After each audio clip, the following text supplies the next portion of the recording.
Welcome to the third, but really second episode of Pearls of Wisdom on the Psychology of Emerging Adulthood Research Lab's YouTube channel.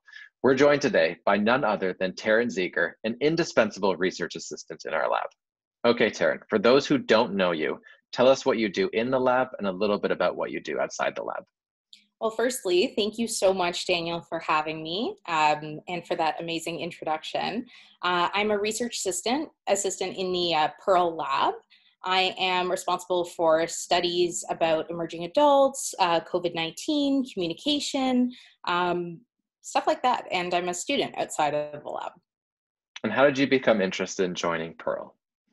Well, I always had a passion for understanding the motivation behind certain behaviors, especially in young adults, because it's that period after becoming a teenager where you've sort of figured out who you are, but not entirely.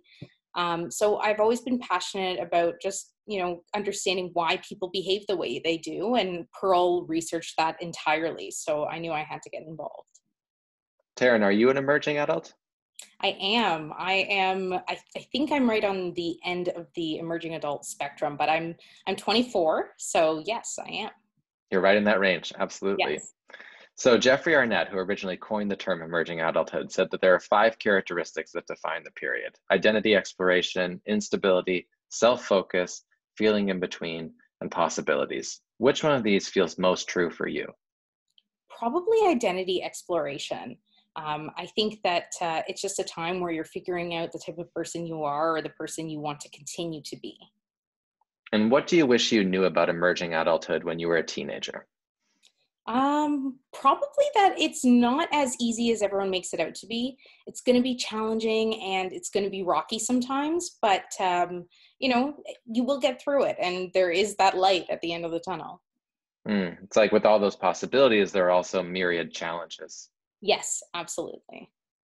What's one piece of advice you would give to yourself back then when you were a teenager? I'd probably tell myself that, it's going to be okay. Take a deep breath. And just because you have a bad day doesn't mean it has to be a bad year. You're supposed to be awkward and you're supposed to be uncomfortable, and that's okay. COVID continues to dominate our lives. What's one thing that's been really tough for you during this period? Probably the lack of social interaction. Not seeing my friends in the flesh it's really hard. Yeah, it's a big loss. How have you gotten through that experience?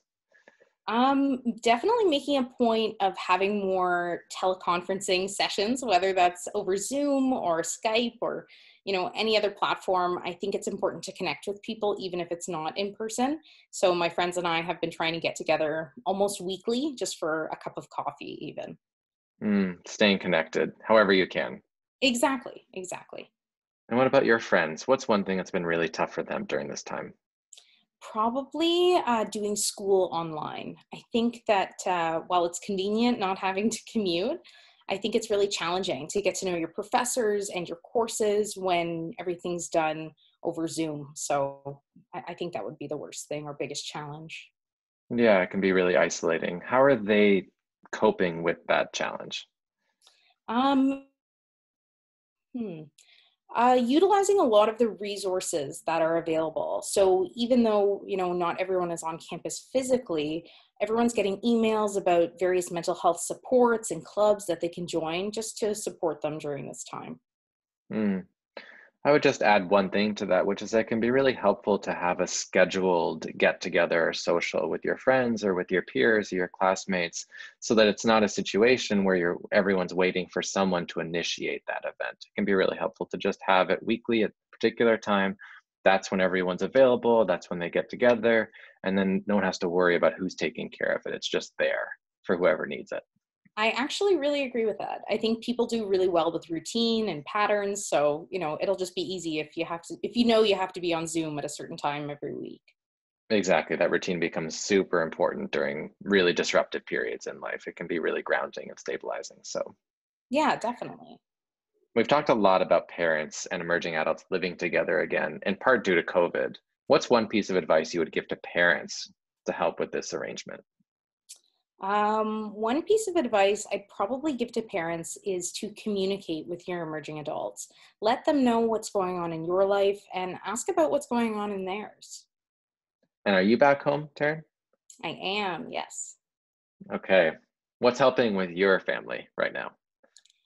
With my family, definitely spending a lot of time together. I mean, it's nice because it does help with that communication piece, but it's also great because it takes our mind off of, all the other stressors we have going on right now. Okay, we're going to move on to the rapid fire portion of the interview where I ask you a series of quick questions. You ready? I'm ready. What's the first place in the world you want to visit after COVID? Probably New York City. Okay. What is your favorite restaurant in Toronto? Sugo, because it's got really good Italian food and really good portion sizes. The portions are incredible, which I often have an issue with in Toronto, being American. If I didn't have blank, I don't know how I'd get through the day. If I didn't have my pets, I don't know how I'd get through the day. And who are your pets? I have 2 guinea pigs and a little white fluffy dog. Okay. Astrology is blank. Interesting. Very interesting, actually. And what's your sign? I'm a Virgo. If you hadn't gone into OISE's counseling program, what would you be doing right now? Probably something with animals. I really like dogs, so maybe working in a shelter or something like that. What's one thing you're grateful for right now? I'm grateful for my life, my health, my family, my friends. I've been given a lot of opportunities, especially in COVID, to even go to school, and I feel very lucky for that. What's the last thing you watched and loved? Last thing I watched and loved, I just watched Silence of the Lambs on Netflix. That was really good, actually. Very interesting, a classic, an oldie but a goodie. Jodie Foster. Shout out to Jodie Foster. She's incredible in that movie. Absolutely. What's your favorite podcast? I'm really into this one. I don't remember who it's by, but it's called The Happiness Lab, and it's about how to live life to the fullest, basically enjoying the little things in life.